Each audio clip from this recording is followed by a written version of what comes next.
اسألوا كل الناس مين هم أجدع ناس هم المصريين. يا هلا يا هلا يا هلا يا هلا. عاملين إيه الأخبار؟ يوم جديد، فرحة جديدة، شخص مستيقظ. بعد ما منتخبه وصل دور ال16، منتخب مصر يحصل على أول علامة زرقاء إن هو تعدى كل الحدود ووصل دور ال16. منتخب مصر يا جماعة عمل إنجاز وإعجاز امبارح. يعني ما تتخيلوش الفرحة اللي الواحد مش قادر يوصفها، إن قد إيه إحنا ما كناش متخيلين إن ممكن مصر توصل في يوم من الأيام للمرحلة دي. فيعني أنت لو لحد النهارده ما عملتش لايك وشير وكومنت في الشانل قناة اليوتيوب بيرفكتو بيرفكتو، يبقى في مشكلة. روح دلوقتي وافرح ومش هتلاقي غير فرحة في القناة. أنا عايز أقول لك إن الكلب كمان فرحان، يعني بُص، حتى الكلب اللي حاسس إن مصر عملت إعجاز. عاملين إيه؟ إيه الأخبار؟ طيب خلّينا كده نبتدي ونقول أنا مش هاتكلّم في نُقط، أنا مش هاتكلّم في حاجات مش تمام. أنا فعلًا المَرّة اللي فاتت ما كنتش مقتنع بالأداء المصري، ما كنتش مقتنع باللي إحنا بنعمله، ما كنتش عارف إيه الفَكر وإيه الشكل، ولكن باللي بيحصل ده أنا مبسوط.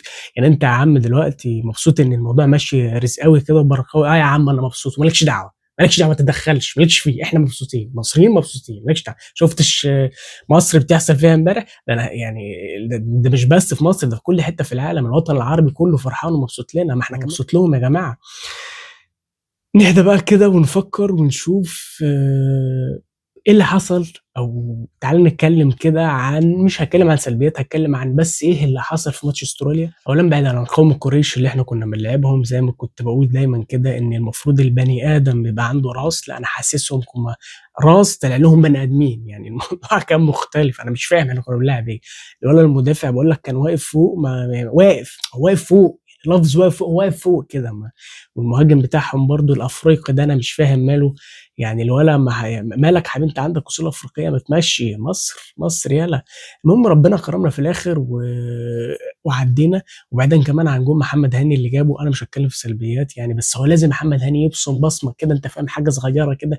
يعني يا ريت، يا ريت يا أبو هاني لو أصل اللي جه الأرجنتين ما فيهاش، يعني أصل أنت هتخش تدخّل فينا جون جيجي كل سنة وأنت طيب، إحنا هنركن بقى. فيعني هاني يعني يا تقعد على الدكة يا تروّح يا تيجي مصر، يعني أصل هي ما فيهاش يعني، عشان لو في نسبة 1% إن إحنا ننجح ونعدّي يعني من الأرجنتين، استغفر الله العظيم أنا مش عارف أنا باقول كده إزاي، يبقى إيه، محمد هاني ما ينفعش يجيب فينا أجوان. فأبو هاني نصحى مع بعض كده.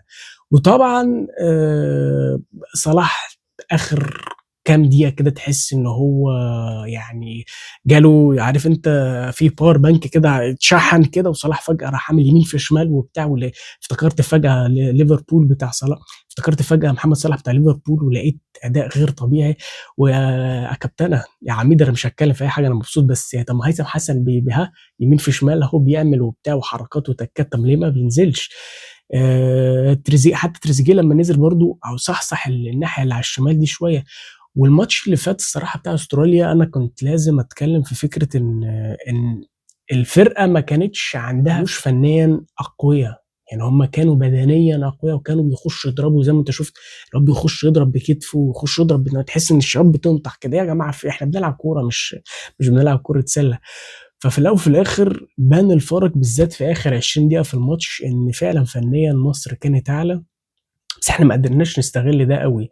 آخر حاجة بقى قبل ما أختم، يعني مرموش، مرموش يعني يا ريت، يا ريت يعني يا حد يريك يا ابني، يا ترجع مصر أنت كمان مع محمد هاني، أو تقعد برّه بتتفرّج. في حاجة غلط يا مرموش، يعني يا تسمي الله كده وتصلّي قبل ما تروح الماتش كده عشان ربنا يكرمنا، يا ابني في حاجة غلط. يعني أنا ما أفهمش، مش فاهم، مش عارف الواد ده ماله. سبحان الله مرموش يعني من أقوى اللعيبة اللي الواحد بيتباهى إن هو مصري، لعيب مصري بيلعب فعلًا في مانشستر سيتي، ولكن أنا ما شُفتش مرموش يعني على مدار كأس العالم من ساعة ما ابتدى. ماشي بيلِم مرموش، تحس إن شوية عنده ثقة، شوية ما عندوش ثقة، شوية خايف، شوية مش خايف. ما عندوش ال زي ما بنقول كده الرزق الكروي، يعني في كده إيه، الكورة حاباك، يعني فالكورة هتيجي جون. لأ هو سبحان الله يعني، مع اختلاف مثلًا لو مقارنةً مثلًا بواحد زي زيكو، سبحان الله الكورة تِك جون، تِك جون، تِك جون، تِك مش عارف assist فالواد سبحان الله هو محتاج بس يترقي وإن شاء الله الموضوع هيبقى تمام. أخيرًا بقى إمبو مش بسكوتة، إمبو ده حدوتة، إمبو ولا أروع، يعني هنعتمد عليه بشكل رئيسي الماتش الجاي إن شاء الله، وده بقى ياخدنا للماتش اللي جاي.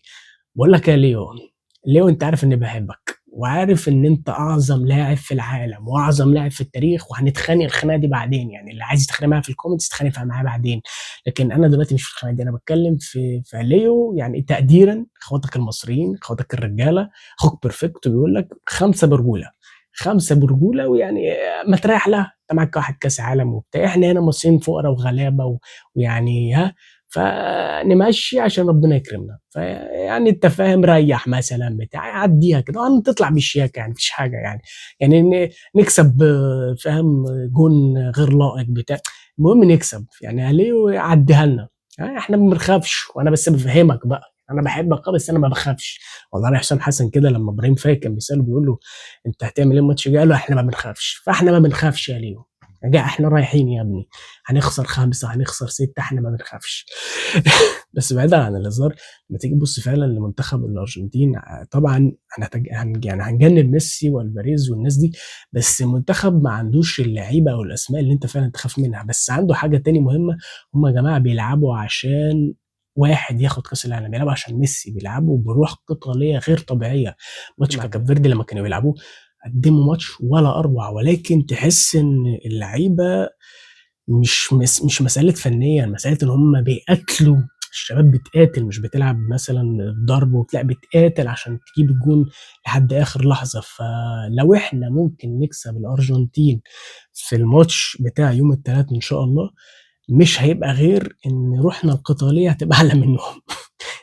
نقاتل إحنا كمان، ما هي ما فيهاش، ما أصل أنت فنيًا الموضوع منتهي، باقول لك معاهم لاعب هو مش مسألة بقى مش من كوكبنا، هو هيخلّص الليلة، إحنا خسرانين مثلًا نعتبر إن إحنا كسبانين 5 يا سيدي، بس ممكن ينزل تَك، تَك، تَك السادس شكرًا، هو الموضوع بسيط وسهل بالنسبة له، وأنا للأسف باحبه، فأنا يعني أنا مش عارف أقف في صف مين، بس يعني مصر، مصر يا ميسي، وأنت برجولك فرّحناك وفرحت الكاس العالم اللي فات، فبرجولة عايزين نعدّي عشان نشوف من الآخر المغرب اللي هنلاعبها الناحية التانية، أصل أنا متوقع إن المغرب هتكسب فرنسا، ويالّا بقى، واللي عايز يتخانق معايا يتخانق، يالّا بقى، والمغرب وديما مغرب و1، 2، 3 فيفا ألجيريا، وأنا شايف إن ألجيريا هتاخد كاس العالم يعني أنا اتجننت أنا خير إن شاء الله. طيب في آخر الفيديو بقى يعني نتمنى دعوات كل العرب، لو أنت عربي، لو أنت حتى ساكن في أي حتة، لو أنت مش عربي وبتترجم الفيديو تحت ادعي لنا، إحنا محتاجين دعوة كل بني آدم على الكوكب، إحنا رايحين نلعب ميسي،